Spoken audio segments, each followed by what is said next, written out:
Welcome to Man Does Tech, where I solve the problems you didn't even know you had.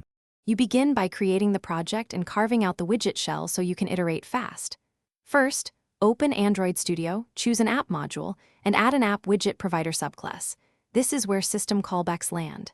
Next, add widget info XML in res/XML and create a compact remote views layout in res/layout.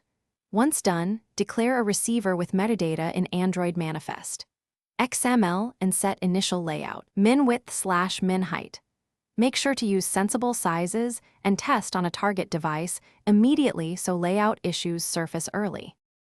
You now implement the widget's behavior by wiring remote views to your app widget provider.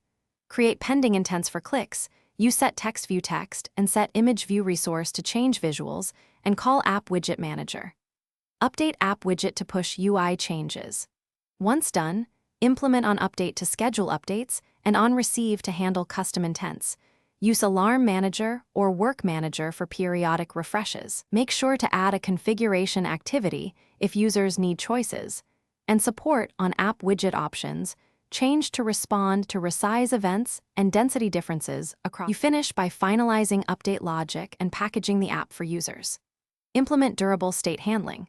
Save configuration in shared preferences or a database. Call update app widget after state changes, and ensure on enabled/on disabled are clean. Test across screen sizes, languages, and API levels, then sign and build an AAB or APK.